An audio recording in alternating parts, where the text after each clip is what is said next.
All right, folks, we're going to be talking about the Nintendo Switch 2 today and its current position in the market and why obviously the best has yet to come for the system, but actually the Nintendo Switch 2 is in a really good place. And despite what you see online at times and some of the discourse that happens, and some of it is deserved. I've been looking at a little bit into that Xenoblade Chronicles X situation. For those that don't know, some people have been trying to get refunds for their Switch 2 upgrade.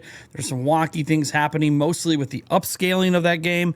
And yeah, that's kind of weird. And it's maybe one of the lowest quality Switch 2 editions in terms of the frame rate and upscaling to date, but it still does make the game 60 FPS, which for better or worse, so usually makes the game significantly better, regardless of any visual snafus. But some people are happy with it, some people are not. You know, I don't own it, so I can't really talk much about it. And yeah, we do have this thing going on tomorrow. Nintendo Treehouse is happening. This just got announced out of nowhere this morning.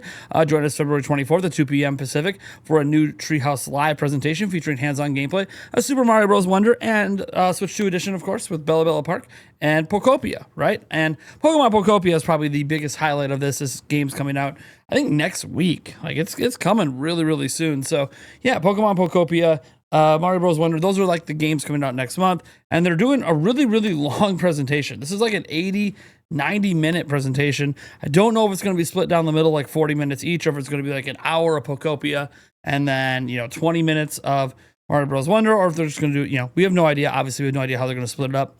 But what we do know is those games are being featured tomorrow. We will be live reacting, if possible. I'm pretty sure it is possible for me tomorrow. I was looking at my schedule. So we will be live reacting to that tomorrow.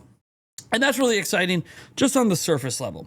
But the thing I wanted to focus on today is actually something else that we did at the channel. And this is about satisfaction with people who have purchased the Nintendo Switch 2. Now, look, you can get statistics for anything. And obviously, we are a Nintendo channel that's primarily positive about Nintendo and video games in general. Because, as I've said all along, video games are supposed to be fun. Like, if you're not having fun with video games, then maybe it's time to move on to a different hobby or something, and that's okay. I've certainly let go of some hobbies from my childhood. I don't really do TCGs anymore, right? Trading card games anymore, because they just, over time, became less and less fun to me, so I stopped participating in them. That doesn't mean I'm going to be super critical of how they run today, because I just outgrew it or just got into different things. But we have this poll that we did yesterday. If you own a Switch 2, have you been satisfied with your purchase? A very simplistic poll.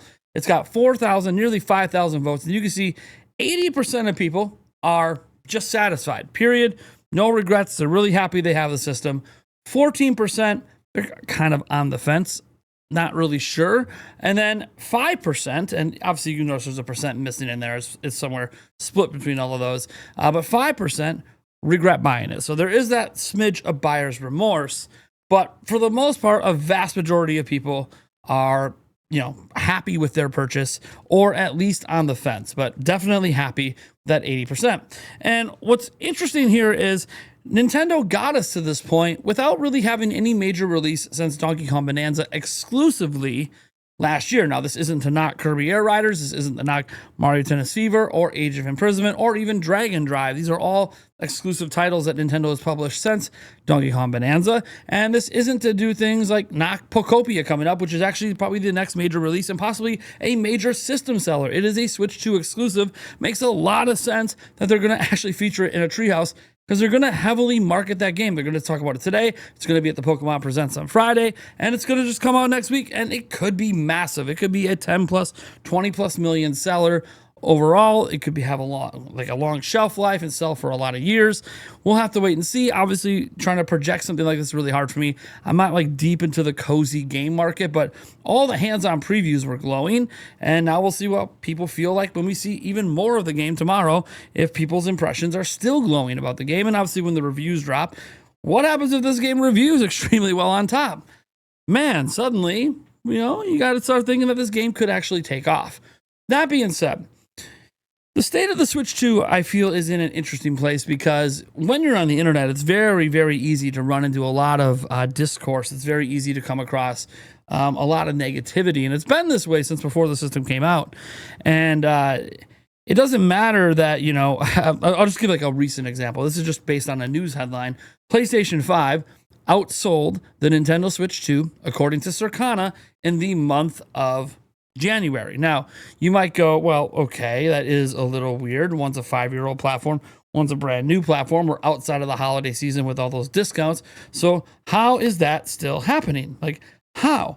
How is that still happening? Well, we're going to go to a website here that I want to note. This is not like the greatest resource for sales data. The best sales data resource is always going to be, well, things like Circana, right? And Circana, unfortunately, doesn't give us any numbers.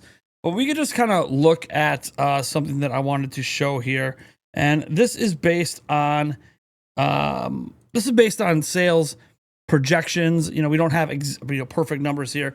Again, this comes from VG Charts. So again, take with a massive grain of salt. VG Charts is not really accurate. They do update as numbers come in, and I believe they have access to Circana's data because these numbers have adjusted after the Circana data came out.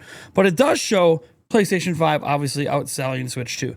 And I just point this out for the United States, of course. Obviously massively outselling it in Europe, whereas obviously in Japan, Nintendo just kind of dominates, and Nintendo be ahead overall worldwide. But you can see this number from PlayStation and see that it's ahead of Switch 2. But we're talking about a difference of what? 9,000. Let's just call it 9,000 units, right? So 9,000 units difference between PlayStation 5 and Nintendo Switch 2. And that is what's being touted as, well, obviously Switch 2 is doing poorly because of that. Never mind the fact that if these numbers, and again, there's nothing saying these numbers are accurate, but if this worldwide number is accurate, Nintendo will have hit 18 million in sales. Remember, Nintendo's current projection is 19 million sold in for this fiscal year. That would mean they only have to move 500,000 units in this month, the month of February, which maybe they do in Japan alone, I don't know. And then 500,000 units just on average if we split it between 2 months in March with Pokopia coming out. So that seems very doable. That seems very likely worldwide. That seems very much like Nintendo's going to hit their projections. In fact, it's possible in terms of sell-in, they might outsell those projections. And there's an outside shot that it can get to 20 million sold in. We're not talking about sell through. We know it sold through 15 million as of the last end of December. Maybe it's like 15.5, 16 million after January. We don't really know. We don't have that data. Nintendo's the only one that can provide anywhere close to accurate sell-through data, although if you read the fine print on Nintendo's financial reports, sell-through data is still estimates. The only factual data is sell-in. That's why I feel really weird when people just ignore sell-in data, which is the only accurate number we have. Everything else is just guesswork, projections, and estimations.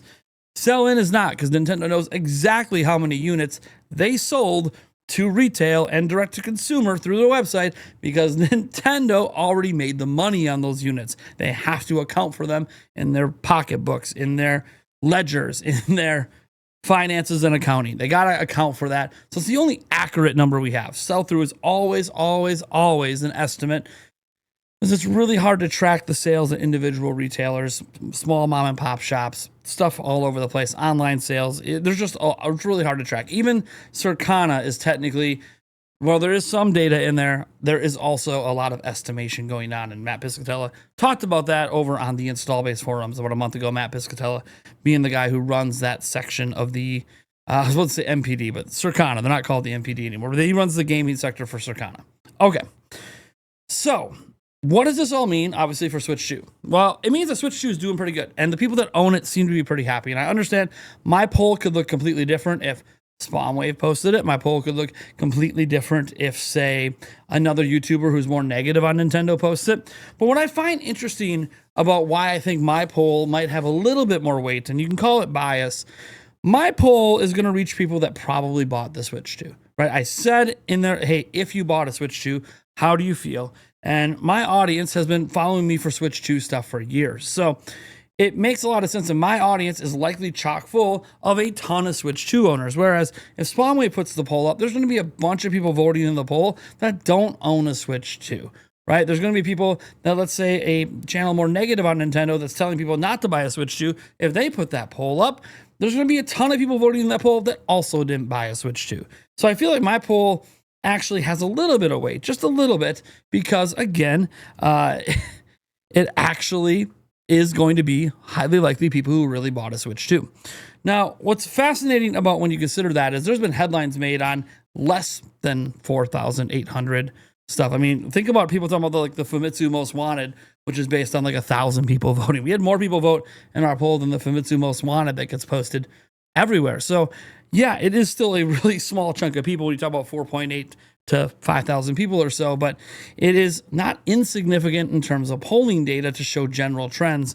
And it does seem that people that own Switch 2 are mostly happy with their purchase. They are satisfied. They are not feeling this thing that like I'm angry and upset and just don't want, that we need a direct, we need this, we need that, because they're already happy with their purchase. That's not to say we don't need a direct. That's not to say that we don't need new game announcements. Obviously, you got to keep, momentum going, but it is to say that the Switch 2 is actually sitting just fine, regardless of what you see with the stock valuation dropping, regardless of what you see with some of the negative stuff out there. Again, some of it justified. Like, hey, as I said, the Xenoblade Chronicles X stuff seems to me to be a little bit justified. It's one of these things where I feel like Nintendo is just in a good place, and I don't think Nintendo corporate-wise is worried about anything going on right now. Obviously, they also know their own game plans that we don't know. And I think that as you look to the future of Nintendo, there's nothing but bright sailing ahead. I mean, we're about to get, Resident Evil Requiem this week, right? We're about to get Pokopia. We're about to get a Pokemon Presents. We're about to probably have Gen 10 revealed. And even if you're not a Pokemon fan, we had Dragon Quest 7 Reimagined come out not too long ago. Tons of amazing indie games have been coming out. Lots of great AAA third-party games are coming down the line that have already been announced. Things are looking up. Like Switch 2 is getting more third-party support than Switch was getting during its first year. And then on top of that, while Nintendo hasn't delivered the same, I would say, big hitter title lineup they did in 2017 with 2025 through today, what I will say is that also just means Nintendo has even more big games to come down the pipeline. Furukawa warned us it does take Nintendo longer to make games now, which means we might be waiting a little bit longer to get those games, but it also means that we should have a better balance and more spread out of the big titles. And hey, we just had Mario Tennis Fever, and sure, the sales were not impressive in a couple territories. Oh well, like we don't have to care if those sales are impressive. That's for Nintendo to figure out. What we have to care about is if we bought a Switch 2, are we happy with that purchase? And it sure seems to be that we are. So when we look towards that future, it sure seems to me that people are good, that Nintendo's in a good position, that Nintendo is sitting pretty. I know some people think they're resting on their laurels. I don't think they're resting at all. The Nintendo Treehouse happening tomorrow is already a big sign. Nintendo's not resting. They're promoting what's ready. They're promoting what's good to go. They're promoting what's next. Yes, after next month, we don't have any other game that's made for Switch 2, published by Nintendo exclusively with a release date. But that probably is going to change. Even if we don't get a direct, they'll probably announce something via Nintendo Today or some other means, right? So that's probably going to change. I can't foresee us getting April not knowing when the next Switch 2 exclusive game comes out, which, by the way, is Yoshi in the Mysterious Book. That's what I think the next one's going to be. It's slotted for spring. It makes a ton of sense. So the real question I have, obviously, going into this is, first off, if you're enjoying this content and you're not subscribed to the channel, what's wrong with you? Be subscribed.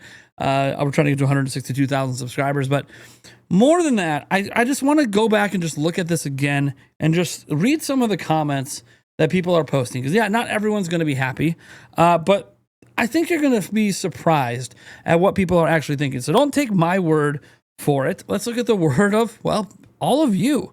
So, I just want to point something out that most people don't realize. As a disabled person, the Switch and Switch 2 are the most accessible systems I've ever owned. Being able to play on the TV, then have a pain flare and have to lay down and still be able to keep playing is incredible. Button mapping on Nintendo Switch Online lets me play games I grew up with in a way that doesn't cause hand pain trying to hit certain buttons. So many games have accessibility features built in, to a point I've never seen before on another system. The move to Switch 2 and the bigger, clearer screen reduced a lot of eye strain too. It's honestly incredible for me and a lot of my disabled friends. A lot of us started gaming again for the first time in years when Switch 1 came out, and obviously noting it got better with Switch 2 from Mushroom Mayhem, an angle a lot of people don't consider.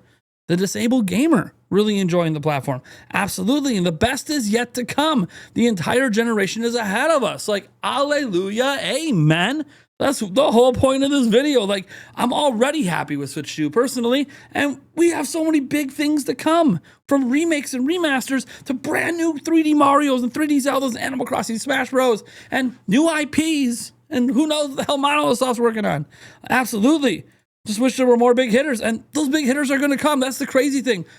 Switch 2 is doing what it's doing now, and people are happy now without these big hitters, besides Mario Kart and Bonanza, and they're still going to be coming. The Nintendo has undersold how much better the Switch 2 can make Switch 1 games run.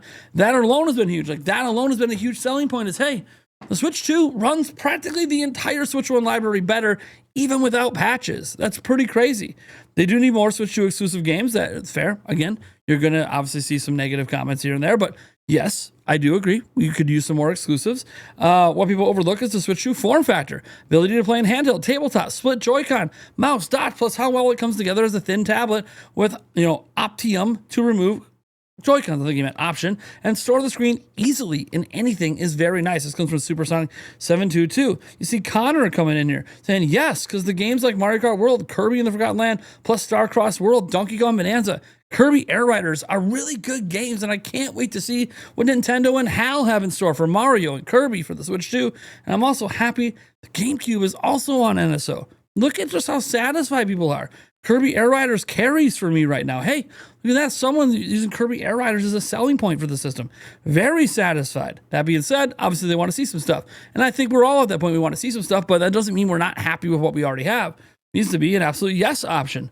Love it. I'm replaying Breath of the Wild. It feels amazing. And soon going to play Xenoblade X for the first time. For starters, Eric Kuzin, really sink your teeth in and enjoy that experience with Xenoblade Chronicles X. It is an amazing game. It's my favorite Xenoblade, so really enjoy that. Honest opinion, no regrets. I love my Switch 2. Feel like, yeah, I don't regret getting it. I'm just waiting for some big hitters.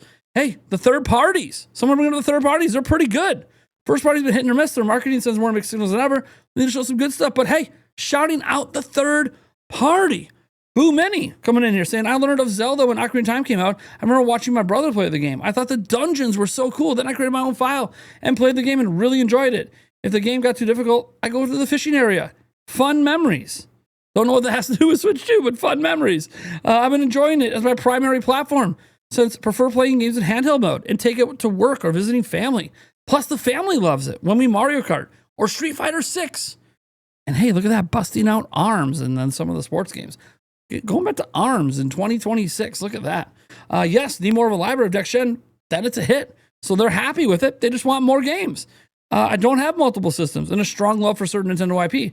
So I've been super happy at being able to play some of the big third-party games that I missed out previously, like Cyberpunk and Final Fantasy VII Remake. We're obviously still waiting on a few of the really big games to show up, but the ones that I have, I absolutely love Donkey Kong Bonanza. That game was just a joy to play. Like, look at the happiness and joy people are having with Nintendo Switch 2. Some of them even admitting, this is the only platform I have, and so now getting to play these big third-party games are now part of their life that just weren't there before Switch 2. Like, the happiness and joy coming from people who actually own Switch 2s is just oozing out the seams. So yeah, Nintendo is sitting pretty, and whether or not you think they have enough games announced right now, the bottom line is we're at the beginning of the year. We're only in February. We're gonna probably get a brand new exclusive Switch 2 game revealed this week, happening on Friday with Generation 10 Pokemon. And I understand Pokemon isn't for everyone. So you hear like, oh, two of the big games this year are Pokopia and Pokemon Gen 10, and maybe you have no interest in those games. I understand that, but we can't forget, not only do we have Yoshi in the Mysterious Book, we have the Dustbloods, we have Fire Emblem Fortune's Weave. Those games are already announced for this year. And we haven't even had our first General Direct of the year, whenever the hell Nintendo decides to actually do one. And that's going to have new game announcements in it, because at this point, they're making us wait so long for a new General Direct since September. You can't have one without new game announcements. It can't just be giving us release dates. It can't just be showing more. It can't just be like, oh, Splatoon Raiders is now this year. No. They have to actually show new games. I think we all know this. Nintendo knows this. Nintendo has done a fantastic job at actually pleasing the Switch 2 user base. And I get it. You can talk about the bias of my users. You can talk about the bias of the people that are, voting on these polls, but these are the consumer base. This is what Nintendo's reaching out to. They are trying to please their fans. And while not everyone's happy with price points, not everyone's happy with policies, not everyone's happy with all the news going out there, the actual people that own a Switch 2 don't seem to mind a lot of this stuff. Maybe you could call them blind fanboys, I suppose. Or maybe we should stop labeling people and instead just realize video games are supposed to be fun. That's why we're here. Think back when you were a kid playing games. Did you care what some corporate policies were on video game ownership? Because, by the way, in the TOS, we've never owned our video games. Did we care about systems possibly being bricked? We've been able to have systems bricked for Nintendo since the Wii. The same policy today that everyone's bitching about is actually the same policy they had on the Wii. Were you worrying about that when you were playing your Wii games? Oh, the games are more expensive. Okay, was people bitching about $100 games in the 90s when money was worth even more? I think we forget that video games are an entertainment medium, an optional entertainment medium, but also in terms of consoles are kind of a luxury good. And I say that because most people are more likely to have a device like this, a cell phone that can play a bunch of games for free, downloaded right here. Many of these games being better than a lot of like the NES library and stuff. Like there's legitimately good games on a phone if you're willing to dig and look. And the thing is, that means they don't have to buy dedicated gaming devices anymore. That's no longer a requirement to be a gamer and to enjoy video games in 2026. And yet, people still go out, throw $450 down on the system, $750 on a PlayStation 5 Pro, thousands of dollars on gaming PCs. They do this because they want a better gaming experience, a more dedicated gaming experience, and they're being rewarded with better gaming experiences. And I'm not going to get into the overall conversation of, if gaming's in a better place today than years ago. We're going to have a conversation about that on the Nintendo Byte podcast. If you want a little preview of my thoughts, just as a general gist, and people might get mad about this, I think gaming's actually in a better place today than it was when I was a kid, but I'll save all my full thoughts for that for the podcast, and I'm sure there'll be some people on the show that disagree with me. That's the whole point of debate and conversation. But when it comes to just the Switch 2 itself, dude, I'm so happy with that device, man. I literally find joy when I play video games. Truly joyous, even if it's like a horror game. Like there's just something joyful about it. And I think when we get back to that raw thought process growing up of like, why do we play games anyways? As we bitch about the prices, we bitch about this, we bitch about that. Why did you pick up a controller in the first place? Because it was fun, right? Maybe we have to stop worrying so much about all this other stuff when we're talking and thinking about games and actually ask ourselves, man, when we pick up that controller and whatever we choose to play, from a free-to-play game to an $80 Mario Kart World to a really neat, $5 indie game, up to a $40 indie game or a $70 premium AAA game, microtransactions or no microtransactions, day one DLC or no day one DLC, bugs or no bugs. You pick that controller up. Are you having some fun? Every time I pick up my Switch 2, handheld or docked, I know I'm going to have a good time. So guys, let me know what you think about this down in the comments below, and I will catch you guys in the next video.